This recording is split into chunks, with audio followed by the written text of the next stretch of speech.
with that, and again, being very mindful of the time and the folks who are listening in, I would like to start the Q&A session at this time. So thank you for all panelists for their excellent talks, and again, for being here. And special shout out to Dr. Stanchina, who's in the middle of inpatient service, and she rounded, presented, went back, and is now back again for the Q&A.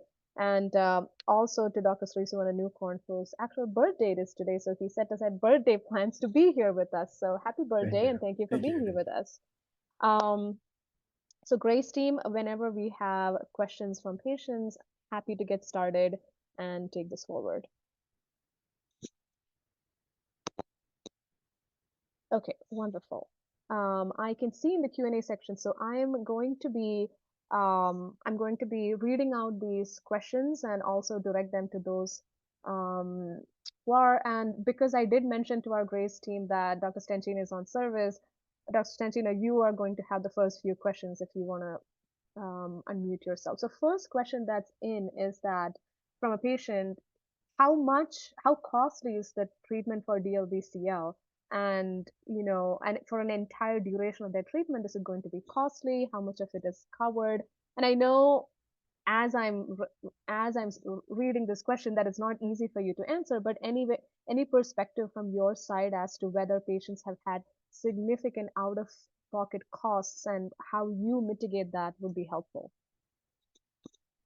Sure. So that's a great question, not just for lymphoma, but it's a great question for cancer and medicine in general, because obviously the cost of everything is increasing exponentially all the time. Just to sort of put things in perspective, I do work at both a community-based hospital. So I work at Jackson Memorial, which is mostly for Medicaid, Medicare patients or patients who have no insurance at all. And I also work at University of Miami, where patients have to have insurance to be seen. So I think, again, it's a very complicated question. To answer your question, usually for chemotherapy has been around for a long time, and chemotherapy itself is relatively inexpensive.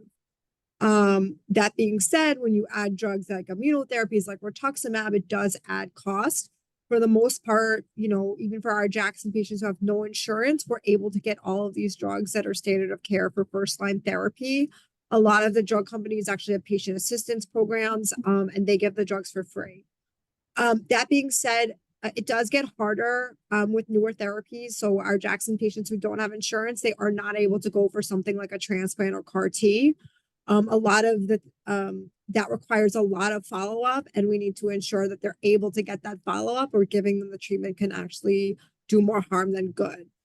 The same thing sort of goes with bispecifics. Bispecifics and CAR T, they are expensive. I know the transplant on CAR T, they cost honestly upward of, maybe not autologous transplant, but I know for allo transplants, they cost upward of, they really cost close to $1 million. CAR T can cost over $500,000. So if you're looking at the sticker price, it is very expensive.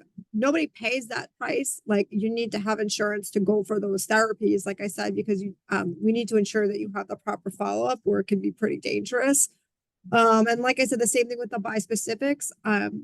We can't give those at Jackson. They're not approved yet at Jackson. I think, again, these drugs are approved only a year ago. So with time, the treatments do change.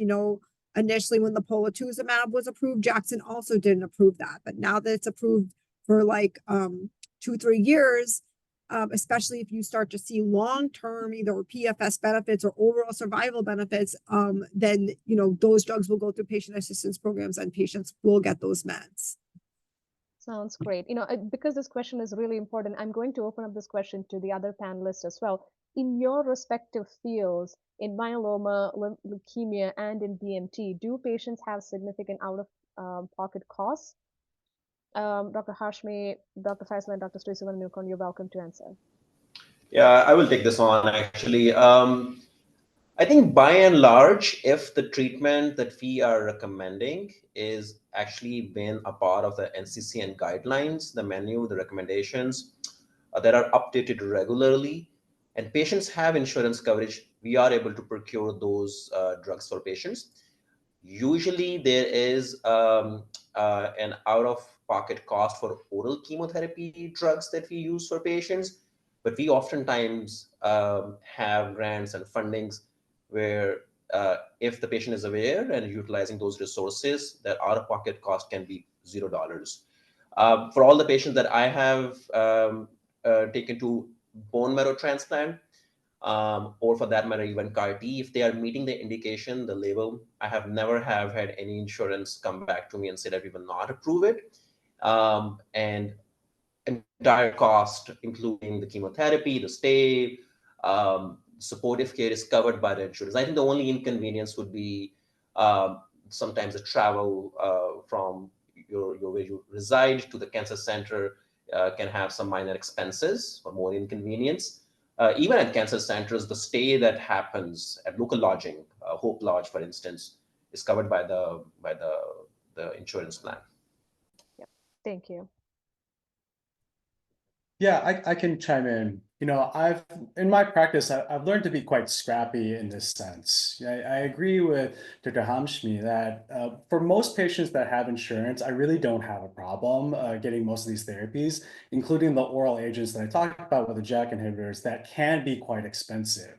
But for patients that have significant copays, we have many different strategies where we work with a pharmaceutical company directly with patient assistance programs to get them the therapies for free for at least a year with copay cards. And then think about larger term strategies with grants from foundations. And similarly, for patients that don't have insurance, we typically enroll them on nonprofit organization foundation programs such as Search America to get them the access for medications and follow-up as needed. So it can be challenging for a lot of these expensive therapies, but if they're on label, I 100% agree that usually insurance gives us no problem, just delays. Yep. Great. Yeah, so I practice in the part of the world where we have quite a significant undocumented population, which obviously is always uninsured, unfortunately. We do, and I'm pretty sure Dr. Hashmi and Rajiv, you guys can also, you have some experience in that as well. So we do find some ways of treating all the patients. Like that's the primary responsibility of a physician is to find way of treating your patients, and taking care of financial aspect does fall into our domain of practice. I will say, like, if you as a patient, you are listening and you have any financial concern, get it to your doctor, your physician as soon as possible, instead of like, do not pay so much out of the pocket that you are like broke in a year. Do not do that. You have you already have so much going on in your life. This shouldn't, like, I wish we had better ways of treating in US, but we still have a lot of resources. So get it to your physician as soon as possible. Absolutely. Thank you. Thank you to all panelists for that.